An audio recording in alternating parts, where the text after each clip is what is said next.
वंदे मातरम, जय श्री राम। आपका हमारे चैनल में एक बार फिर से स्वागत है। तो आज हम क्वेश्चन नंबर 1.12 की बात करेंगे। तो एक बार आपके लिए मैं क्वेश्चन रीड कर देता हूं। Chapter number 1, electric charges and field, question number 1.12। The insulated charge copper spheres A and B have their centers separated by a distance of 50 centimeter. What is the mutual force of electrostatic repulsion if the charge on each is 6.5 into 10 raised to minus 7 coulomb? The radii of A and B are negligible as compared to the distance of separation. B part. What is the force of repulsion if each sphere is charged double the above amount and the distance between them is half? ठीक है, तो हमारे पास यहाँ पे दो cases है, case A and case B। तो simultaneously हम दोनों केसेस को लेकर चलेंगे, देखते हैं किस किस तरीके से क्या क्या चीजें रिप्रेजेंट कर सकते हैं।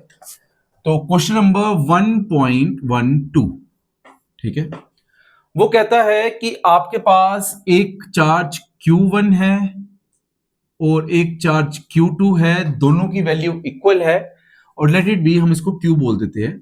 और कितनी है वैल्यू इसकी?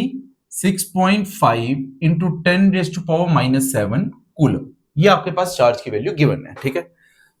और वो कहता है डिस्टेंस ऑफ सेपरेशन जो इसके बीच का है वो कितना है? 50 सेंटीमीटर, जिसको हम 0.5 मीटर करके लिख सकते हैं। डिस्टेंस ऑफ सेपरेशन ये दिया, ठीक है। अच्छा, बी पार्ट में क्या कहता है? बी पार्ट में कहता है कि अगर चार्जेस को डबल कर दिया जाए, दोनों चार्जेस को डबल कर दिया जाए, मतलब बी पार्ट जो मेरे पास Q है वो ट्वाइस Q के बराबर है, ठीक है। दोनों चार्जेस को डबल कर दिया जाए और जो डिस्टेंस है R वो आधा कर दिया जाए R/2। ये गिवन डाटा है, हमने इतना लिख लिया। तो टर्न बाय टर्न इसको सॉल्व करते हैं, ठीक है। तो पहले क्वेश्चन में कहता है कि आपके पास एक मेटेलिक स्फीयर A और उससे कुछ दूरी पे एक और metallic sphere B, A metallic sphere और B मेटेलिक स्फीयर। इसमें Q चार्ज है कितना? 6.5 into 10 raise to minus 7 coulomb. और इसमें भी Q चार्ज है कितना? 6.5 into 10 raise to minus 7 coulomb. और इन दोनों के बीच का जो डिस्टेंस है डेट इज 0.5 मीटर। हमने ऐसा यूनिट में टर्म से सबको रिप्रेजेंट कर दिया, ठीक है। लास्ट में एक स्टेटमेंट बोलता है कि जो इनका रेडियस है वो डिस्टेंस के कंपैरिजन में नेग्लिजिबल है। ध्यान रखिएगा, कूलम्स लॉ की एक लिमिटेशन है, that is it is only applicable for small charges, ठीक है। अगर आपके पास small charges and small spheres, उस टर्म में अगर आपके पास चार्जेस का साइज बहुत बड़ा है as compared to distance between them, तब कूलम्स लॉ एप्लीकेबल नहीं रहता। तो इसी चीज को जस्टिफाई करने के लिए उन्होंने ये स्टेटमेंट दी हुई है, ठीक है। तो आपके पास पहले का चार्ज गिवन है, दूसरे का चार्ज गिवन है, डिस्टेंस गिवन है। हम फॉर्मूला लिख लेते हैं। फॉर्मूला कहता है F is equal to 1/4 pi epsilon not into Q1 Q2 by R square. ये फॉर्मूला है, ठीक है। मैं इसको आगे लिख लेता हूं एक स्टेप में। F is equal to 1/4 pi epsilon into, दोनों चार्जेस इक्वल है, Q square upon R square. इस फॉर्मेट में लिख देते हैं। और ये केस हमारे पास 1 है तो लेट इट बी, हम इसको F1 लिख के चलते हैं ताकि हम केस 2 में F2 की तरफ फॉर्म में उसको रिप्रेजेंट कर सके, ठीक है। तो वैल्यू सब्स्टिट्यूट कर दो। F1 is equal to 9 into 10 raise to power 9, ये वैल्यू आ जाएगी। Q कितना है? 65 into 10 raise to power minus 8। मैं 0.5 को उसका 0.7 की -7 की जगह -8 लिख रहा हूं, into 65 into 10 raise to minus 8 divide by 0.5 का स्क्वायर, यही बन जाएगा। तो नेक्स्ट स्टेप लिखते हैं। F1 इज इक्वल टू 9 को एज इट इज रहने दो, 18 18 16, 16 में से 9 गए 7 into 10 raise to power minus 7 into 65 का स्क्वायर होगा 4225 डिवाइड बाय 5 5 25 इंटू 100। ये समझ आएगा कहां से आया? 0.5 को स्क्वायर लेके 25 1 था 25, 4 था, 4 से मल्टीप्लाई कर लो। F1 is equal to 36 into 4225 into 10 raise to minus 7। तो थोड़ी सी मल्टीप्लीकेशन आपको करनी पड़ेगी। 36 इंटू 225 कितना? 4225 कितना होता है?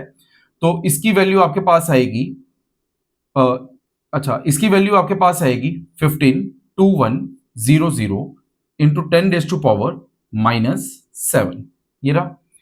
अब पॉइंट को अगर एडजस्ट करना है तो F1 आपके पास अप्रोक्सीमेटली बन जाएगा 1.5 इंटू 10⁻⁻2 न्यूटन।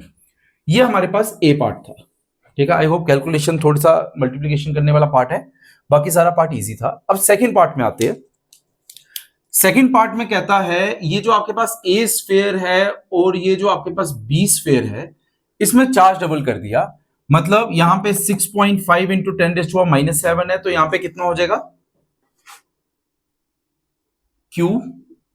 6.5 इंटू 10⁻⁻7 को डबल कर लो, 13 इंटू 10⁻⁻7, और ये वाला Q भी कितना हो जाएगा, ट्वाइस ऑफ Q।